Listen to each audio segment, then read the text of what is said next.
नमस्ते। आज एकपटक फेरि विश्वको भूराजनीतिको अत्यन्तै महत्त्वपूर्ण एउटा निर्णय जो सार्वजनिक भएको छ 2-3 दिन अगाडि अथवा यो जुनको 3-4 तारिकमा एउटा समाचार सार्वजनिक भएको छ र त्यसको गम्भीरता र त्यसको दीर्घकालीन महत्त्वलाई लिएर आज मैले यो भिडियो चाहिँ तपाईको तयार पारेको छु। त्यो समाचार के हो भन्छ भने साउदी अरब, इरान, युएई र ओमान विशेष गरिकन यी 4 देशहरूको नेतृत्वमा अरू केही देशको नाम पनि छ, जस्तो इराक लगायत सिरिया लगायत केही देशको नाम पनि छ। यी 4 देशहरूले अरब सागरको सुरक्षाका लागि गस्ती गर्न एउटा जोइन्ट नेभल फोर्स अथवा संयुक्त एउटा जलसेना निर्माण गर्ने सहमतिमा पुगेका छन् र त्यो निर्माण हुँदैछ भन्ने समाचार सार्वजनिक भएको छ। अब यो भन्दा अगाडि मैले एउटा भिडियो बनाएको थिएँ जब चीनको मध्यस्थतामा पहलमा साउदी अरब र इरानका बीचमा कूटनीतिक एउटा सम्झौता भयो र त्यो सम्झौता अन्तर्गत दुवै देशहरूको कूटनीतिक सम्बन्ध पुनर्बहाली भयो हैन। त्यसपछि लगातार धेरै घटनाहरू घटे, जस्तो सिरिया अरब लीगमा फर्कियो अथवा चाहिँ सिरिया र यमनका बीचमा तपाईँको सम्झौता भयो, सिरिया र चाहिँ तपाईँको साउदीका बीचमा चाहिँ तपाईँको भ्रमणहरू भए, सम्झौताहरू हुँदै गए र यसले चाहिँ मध्यपूर्वको तस्बिरमा ठुलो उथलपुथल ल्याइसकेको थियो पहिले नै।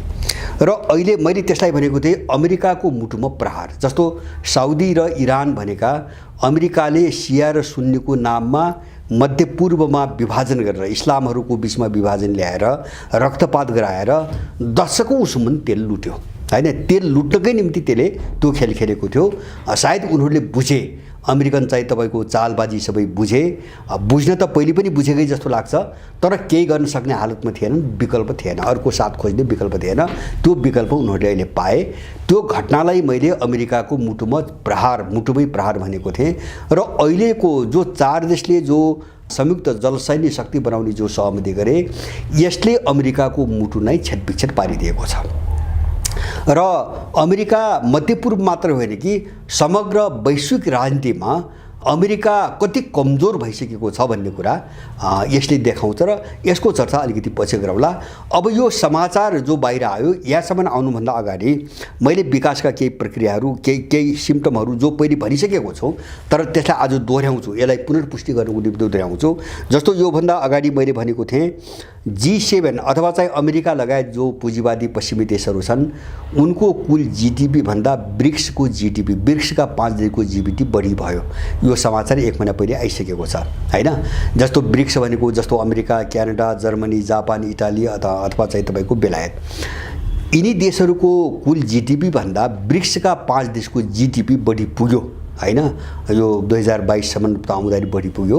G7 को जीडीपी 30% को वरिपरि छ र चाहिँ ब्रिक्सका देशहरूको जीडीपी 31.5% पुग्यो हैन। यो मैले पहिले नै यहाँहरूलाई जानकारी दिइसकेको छु। त्यस्तै अर्को एउटा समाचार के आयो भन्छ भने चीनले गर्ने जो अन्तर्राष्ट्रिय व्यापार हो त्यो व्यापार पहिलो पटक डलर भन्दा युआनमा बढी गर्यो। चिनिया रेकर्ड पहिलो।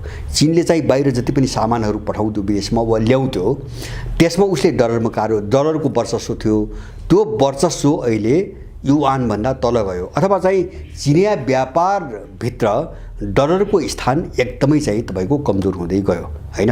यो आइसकेको छ। र तेस्रो समाचार मैले भन्न पाएको थिएन तर यो चाहिँ 1-1.5 हप्ता अगाडिको कुरा हो। संयुक्त अरब इमिरेटबाट पहिलो पटक आधिकारिक रूपमा एउटा ठुलो सिप अथवा सामान लिएर एउटा जहाज तीनतर्फ गयो युनानमा कारोबार गर्दै हैन। चिनिया मुद्रामा अफिसियली त्यत्रो विशाल मात्रामा गैर डलर मुद्रामा चाहिँ तपाईँको कारोबार सुरु भएको त्यो पहिलो घटना थियो हैन। यो पनि लगभग 10 दिन अगाडिको कुरो हो, धेरै भएको छैन। अनि मैले चाहिँ फाटोफुटो उठाएको छु। जस्तो ल्याटिन अमेरिकाका राष्ट्रपति लुलाले ल्याटिन अमेरिकाको आफ्नो मुद्रा छुट्टै मुद्रा चाहिँ तपाईँको अब चाहिँ स्थापित गर्नुपर्छ भनेर औपचारिक रूपमा प्रस्ताव अगाडि बढाइसके। ल्याटिन अमेरिकी देशहरू आफ्नो मुद्राको बहसमा गइसके।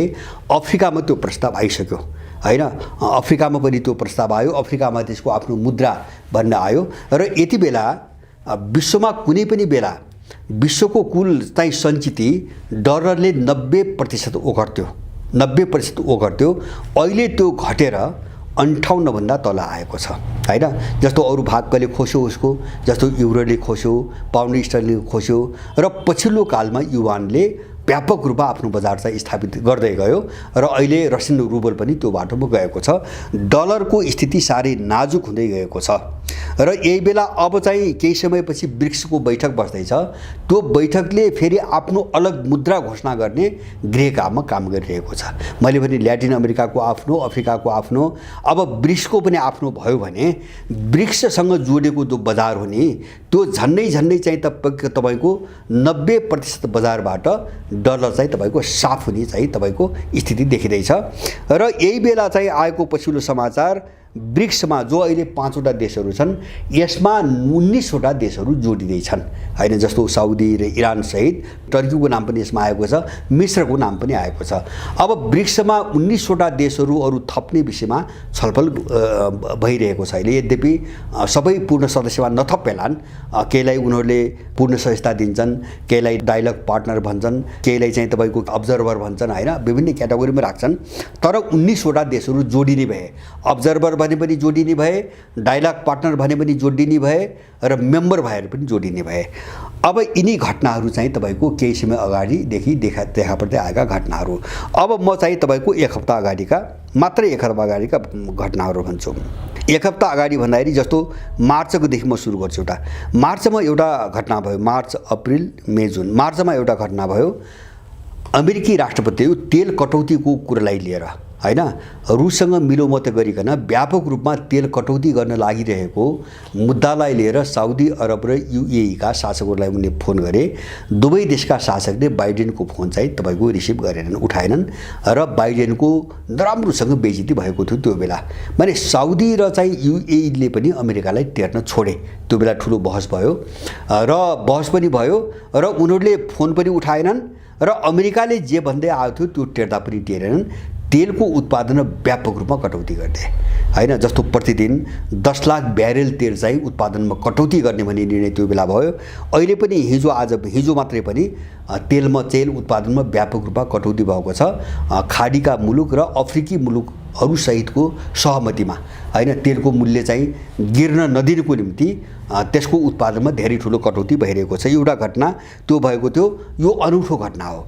साउदी अरब र युएईले अमेरिकी राष्ट्रपतिको फोन नउठाउने र उसले धाप धम्की दिनुका बावजुद पनि तेल कटौती गर्ने निर्णयबाट पछाडि नहट्ने जुन एउटा प्रवृत्ति त्यो बेला देखा परेको थियो त्यो अमेरिकामाथि डरलाग्दो चुनौती थियो।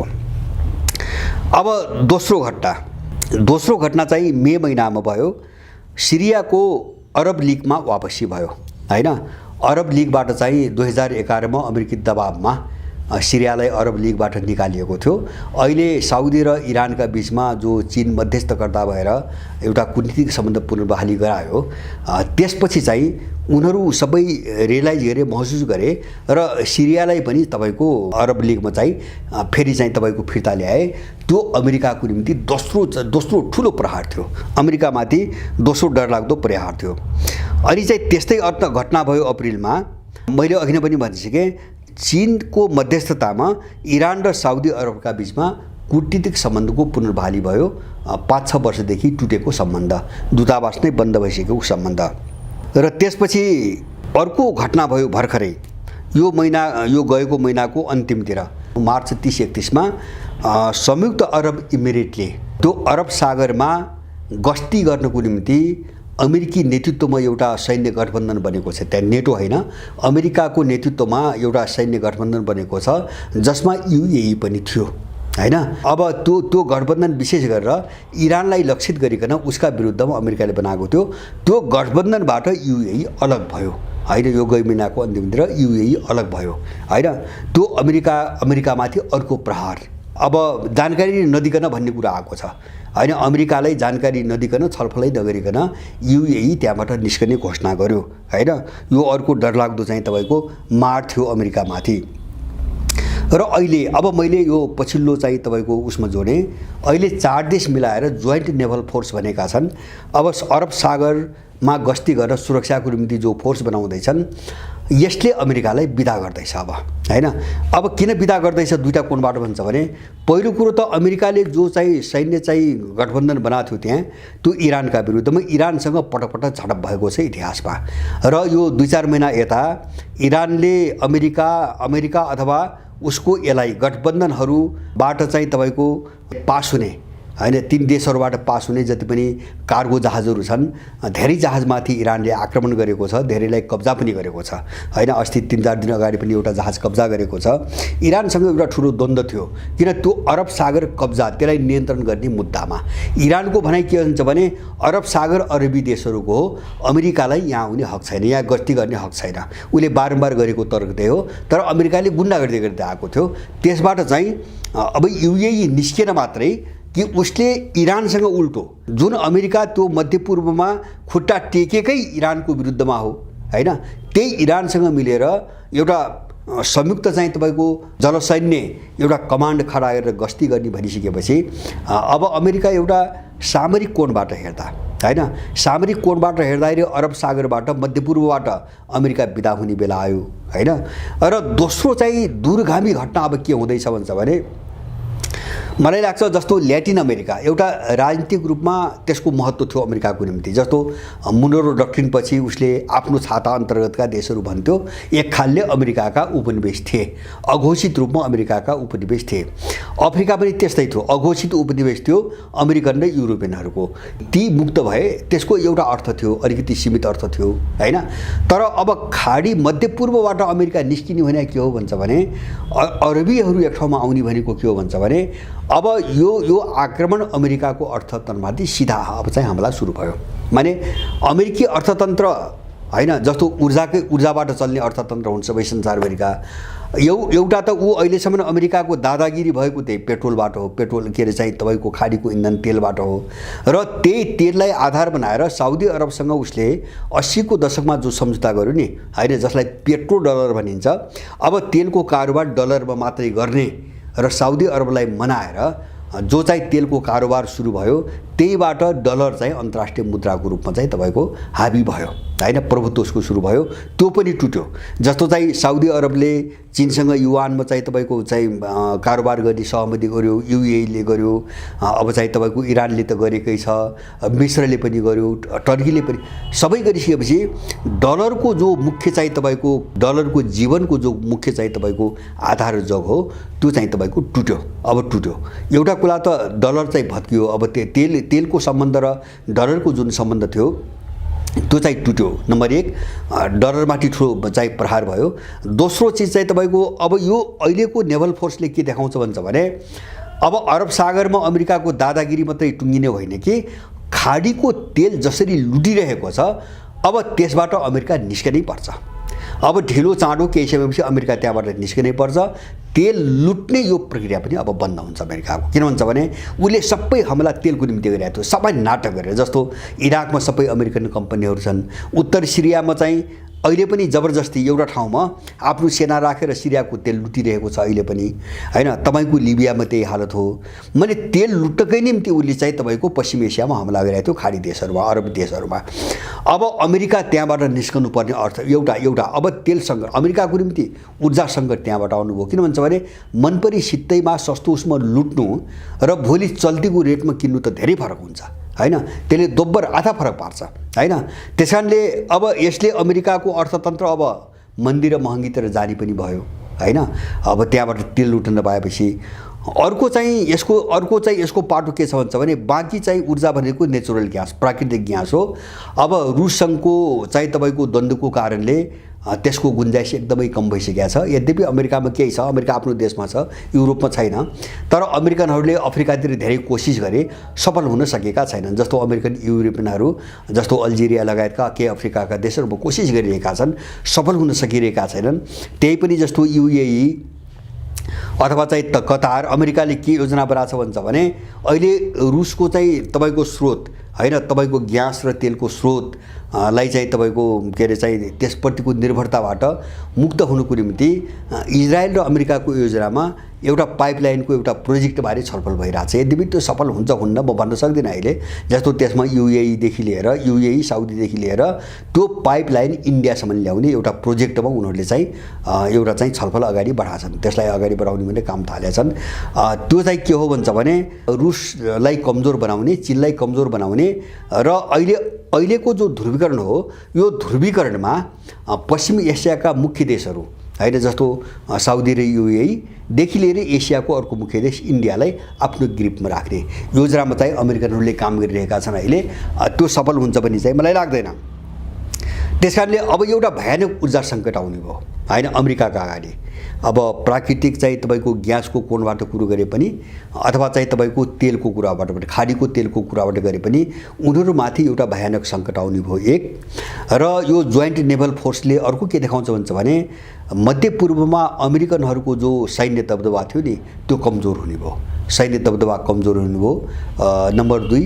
र त्यसको ठुलो अर्को नोक्सानी के हुने भयो भन्छ भने अरबी देशहरूसँग उसको ध्रुवीकरण एकदमै बढ्ने भयो। जस्तो अब यो नेभल फोर्स बनेपछि तपाईँको यसको र विश्व अमेरिकी कमानको सैन्य फोर्सको बिचमा अब टक्राउ हुन्छ, बिस्तारै बिस्तारै टक्राउको दिशामा जान्छ।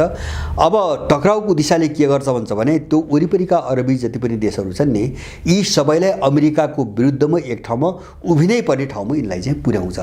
अब यो नोक्सानीको चाहिँ तपाईँको बाटोमा चाहिँ तपाईँको गएको छ। यो क्षतिपूर्ति चाहिँ अमेरिकाले कहीँबाट गर्ने सम्भावना मैले देख्दिनँ हैन। जस्तो अफ्रिकाले अब दिन्न हैन, ऊ आफै एउटा पावर सेन्टर भएर उठिसकेको छ, भनिसकेका छन्। जस्तो मल्टिपोलर विश्वको बहस भएको छ। ल्याटिन अमेरिका एउटा पोल बनिसक्यो, अफ्रिका एउटा पोल बनिसक्यो, मध्यपूर्वलाई त नयाँ युरोपियन युनियन अथवा EU जस्तै मध्यपूर्वको अरब जगतलाई एउटा युनियन बनाउने विषयमा छलफलै अगाडि बढिसकेको छ भने त्यो एउटा चाहिँ सेन्टरको रूपमा एउटा पोलको रूपमा विकास भइदियो भने अमेरिकाको दादागिरी सदाको निम्ति चाहिँ तपाईँको समाप्त हुन्छ। अब युरोपमा स्रोत छैन हैन, न तेल छ न तपाईँको ग्यास छ, युरोपमा केही पनि छैन भनेपछि अब यो द्वन्द्व चर्किँदै जाने क्रममा, ध्रुवीकरण बढ्दै जाने क्रममा त्यो अमेरिका कहाँबाट टेक्ने भन्ने एउटा डरलाग्दो समस्या उसका अगाडि आइरहेको छ। अब त्यसै कारणले मैले चाहिँ यति कुरा किन उठाएको भन्छ भने मैले बारम्बार भन्छु नि, मैले देश हेरिकन यो कुरा उठाउँछु। किन विश्वको समग्र परिस्थिति मैले सुनाऊँ, मैले भनौँ भन्ने मात्रै होइन। किन भन्छ भने हामी पनि त्यही समस्याबाट पीडित छौँ, त्यहीबाट गाजिएका छौँ। त्यो समस्या गर्ने यिनै शक्तिहरू हुन् हैन, यिनै पश्चिमाहरू हुन्, यिनै इन्डियनहरू हुन् नेपाललाई यस्तो बनाउने। त्यस कारणले अब यो विकासको जो चाहिँ एउटा टेन्डेन्सी जसरी गइरहेछ नि नेपाल पनि त्यही ढङ्गले अगाडि बढिरहेछ। मैले पहिले पनि भनेको छु, जस्तो पश्चिमी साम्राज्यवादमा जुन सङ्कट अहिले बढिरहेछ हैन, त्यो सङ्कटसँगै त्यसको यहाँको दलाल कित्तामा पनि सङ्कट बढिरहेछ र हानमार सुरु भयो। हामीले हेर्नु भुटानी घटनापछि त यिनी बिचमा एक आपसमा मारामार काट्ने सुरु भयो। किन सुरु भयो भन्छ भने यिनको मालिकको कित्ताभित्र यो सङ्कट सुरु भयो, ध्रुवीकरण त्यहाँबाट सुरु भयो। त्यसको प्रतिछाया अथवा त्यसको चाहिँ तपाईँको छाया नेपालमा पर्यो, नेपालको भूराजनीतिमा पर्यो। मान्छे उनीहरूले चाहिँ ल्याएका मान्छे थिए नि। त्यस कारणले गर्दाखेरि हामी आशावादी बन्नुपर्छ। मैले भन्ने खोजेको हामी कसरी आफ्नो दृष्टिकोण सफा पार्ने हैन, यिनी सबै घटनाहरूलाई कसरी बुझ्ने, यो दलाल कित्तालाई कसरी हेर्ने, त्यो हाम्रो आफ्नो समस्या छ। हामी पनि कुनै न कुनै रूपमा स्वार्थको कारणले, अवसरवादको कारणले अथवा चाहिँ सानातिना मुलाहिजाको कारणले अथवा चाहिँ नबुझ्नुको कारणले घुमाइफिराइकन यिनका वरिपरि घुमिरहेका छौँ र एउटा चाहिँ देशद्रोही जत्थालाई चाहिँ तपाईँको मौका दिइरहेका छु। त्यो हाम्रो समस्या हो। तर जो वस्तुगत कोणबाट हेर्दा, वस्तुगत पाटोबाट हेर्दा अथवा हामीभन्दा बाहिरको पाटोबाट हेर्दा हाम्रो निम्ति वातावरण असाध्यै अनुकूल भएर गयो, एकदमै अनुकूल। अरू घटनाहरू म अर्को श्रृङ्खलामा अलिकति जोड्छु विश्वमा अहिले भइरहेका। त्यसकारणले अमेरिकी साम्राज्यवाद हैन जो तस्बिर देखिन्छ नि त्यो छैन, ऊ कागजी बागमा परिणत भइसकेको छ।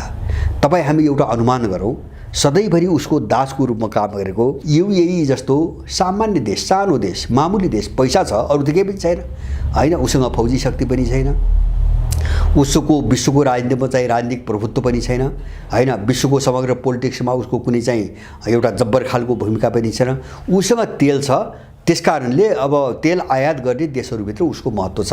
अब त्यो युएईले पनि बाइडेनको फोन उठाउँदैन भने अमेरिका कहाँ पुग्यो हैन, हामीले बुझ्ने त्यहाँबाट हो। त्यो साउदी अरबले बाइडेनको फोन, जो आफूलाई विश्वकै सम्राट मान्छन् उनीहरू, उनको फोनै उठाउँदैन, टेर्दैन भनेपछि तपाईँको अमेरिका कहाँ गयो होइन कहाँ गयो त्यो मात्रै होइन। अहिले अर्को घटनामा भन्छु, एउटा त फोन त उठाएनन् तर अमेरिकाले केही गर्न सकेन, केही पनि लसारपाटो लाउन सकेन। बरु अहिले भर्खरै होइन मैले यो भिडियो रेकर्ड गराइरहेको बेला अमेरिकाका राष्ट्रपति यो उनीहरूको अरबीहरूको नेभल फोर्स बन्ने समाचार आएपछि अमेरिकाका विदेश मन्त्री ब्लिङ्केन साउदी अरबको भ्रमणमा जाँदैछन् वा गए। अब उनी चाहिँ साउदीलाई कन्याउन फक्याउन होइन, हिजो चाहिँ धम्काएर खाएको एउटा आदेशमा चाहिँ सबै काम गराएको देश आज कन्याउनु पर्ने ठाउँमा पुग्यो। तिनै देशहरूलाई कन्याउनु पर्ने, मनाउनु पर्ने, फकाउनु पर्ने, रुनु पर्ने ठाउँमा पुग्यो भनेपछि अमेरिका खोक्रिसकेको छ। अमेरिका खोक्रिसकेको छ, अर्थतन्त्रमा पनि त्यो खोक्रिसकेको छ।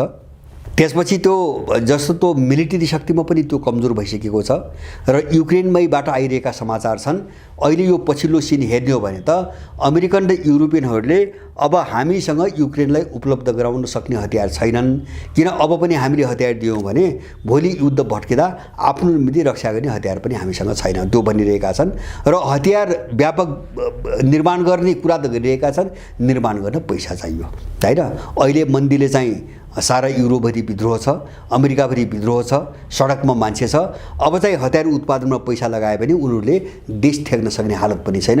यो अवस्थामा पश्चिमी दुनियाँ पुगेको छ। त्यसकारणले गर्दाखेरि यो निर्णय मैले दुईटा निर्णय, अरूलाई मैले भन्दैन, अहिलेको कमसेकम पनि तपाईँको दोस्रो विश्वयुद्धपछिको छोटो रूपमा भन्दा दोस्रो विश्वयुद्धपछिको विश्वको जो इतिहास हो त्यो इतिहासमा गुणात्मक फड्को भन्छु मैले यसलाई। दुईटा घटनालाई, एउटा इरान र साउदीको बिचमा कूटनीतिक सम्बन्ध पुनर्बहाली त्यो पनि चीनले गरायो, र दोस्रो चाहिँ 4 देशको जो संयुक्त जल सैन्य एउटा फोर्स बन्दैछ होइन, यो पनि चीनको निगरानीमा र सुपरभिजनमा भन्ने समाचार छ। यो पनि चीनले गरायो भनिसकेपछि मध्यपूर्व अमेरिकाको हातबाट गयो होइन। यो दुईटा घटनाले मध्यपूर्व अमेरिकाको हातबाट गयो। मध्यपूर्व अमेरिकाको हातबाट जानुको अर्थ के हो भन्छ भने ग्लोबल चाहिँ तपाईँको पोलिटिक्समा अथवा वैश्विक राजनीतिमा अमेरिकाको जो दबदबा थियो त्यो उसको हातबाट गयो। यसको सिधा अर्थ त्यो हो। किन भन्छ भने त्यस्तो चाहिँ भूमिका खेलेको थियो मध्यपूर्वले होइन, उसको अर्थतन्त्रलाई टेवा दिएर। किन उसको अर्थतन्त्र थियो र उसको राजनीति पनि चल्थ्यो, उसँग पैसा थियो र उसको शक्तिको पनि चाहिँ तपाईँको अर्थ निस्कन्थ्यो। अब सबैतिर कमजोर भइसकेपछि ऊ त्यहाँबाट निस्कनुको विकल्प छैन। मलाई लाग्छ यो मानवता, विश्वको सभ्यता र सबै मान्छेहरूको भलाइको निम्ति अमेरिकाको पतन हुन एकदमै जरुरी छ। र हामी दृढ सङ्कल्पित भएर एउटा सङ्कल्प बोकिकन हामीले पनि जसरी अरबीहरू उठे, आज अफ्रिकीहरू उठे, त्यस्तै नेपालीहरू उठेर यो चाहिँ जङ्गलीहरू होइन, असभ्यहरू, त्यो मात्रै होइन तपाईँको पिशाचहरू, पशुको स्तरबाट पनि गिरेका पिशाचहरू, यिनलाई यहाँबाट कसरी लखेट्ने, यही कमजोर जो हुँदैछन् नि, देशभित्र पनि उनका दलाल कुकुर पनि त्यही हो, अन्तर्राष्ट्रिय राजनीति पनि त्यही हो, यिनलाई कसरी लखेट्ने, बल प्रयोग गरी लखेट्ने, अब हामीले त्यो दिशातिर सम्पूर्ण ध्यान केन्द्रित गर्नुपर्छ भन्ने चाहिँ मेरो सोच छ।